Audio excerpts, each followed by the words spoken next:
ایک بات آپ نے کئی دفعہ سنی ہوگی، میرا بڑا دل کرتا ہے پھر سے اس کو دہراؤں۔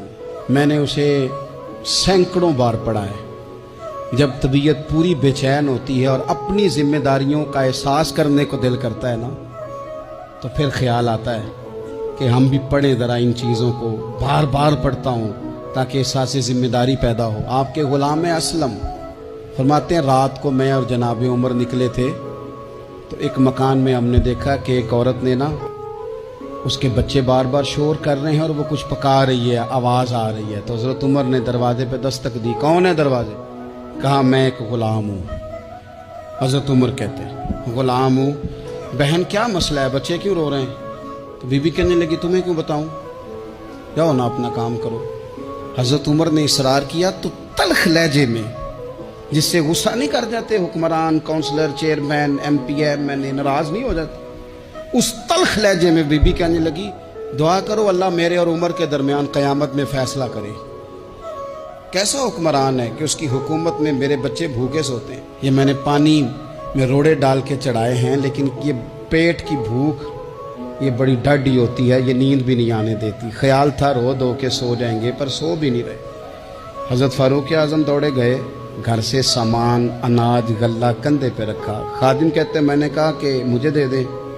فرمانے لگے چل تو وعدہ کرنا قیامت میں بھی میرے بوجھ اٹھائے گا۔ کہ حضور نہیں، وہ تو میرے بس کی بات نہیں۔ فرمایا پھر مجھے کرنے دے۔ دوڑے آئے، اس خاتون کے دروازے پر لا کے وہ چیزیں رکھی۔ کہا بہن اگر تو پردہ کر لے تو یہ غلام نا آج کھانا پکا دے تیرے بچوں۔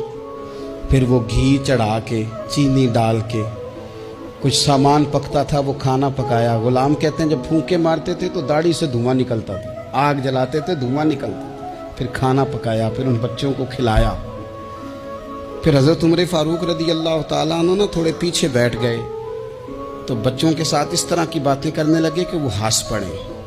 جناب اسلم کہتے ہیں بچے اس بیوہ کے ہنستے تھے، بچے ہنستے تھے اور عمر روتے تھے۔ جب وہ ہنستے تھے تو فاروق روتے تھے۔ پھر وہ بچے آہستہ آہستہ لیٹنے لگے، اور جب وہ سونے کی طرف بڑھنے لگے تو حضرت عمر کہنے لگے بہن میں جاؤں؟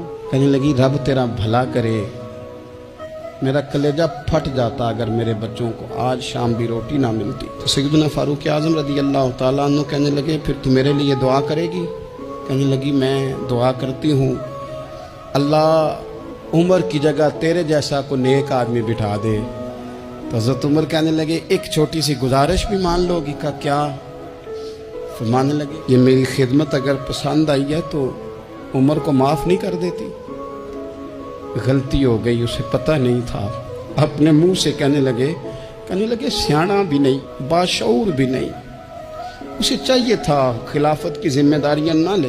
لیکن حضرت صدیق نے کہا تو وہ مان گیا، لیکن بہن میں اسے جانتا ہوں، بزدل بڑا ہے، کمزور بڑا ہے، ضعیف بڑا ہے، اگر تو قیامت میں اس کی شکایت لگائے گی تو بڑا کمزور پڑ جائے گا۔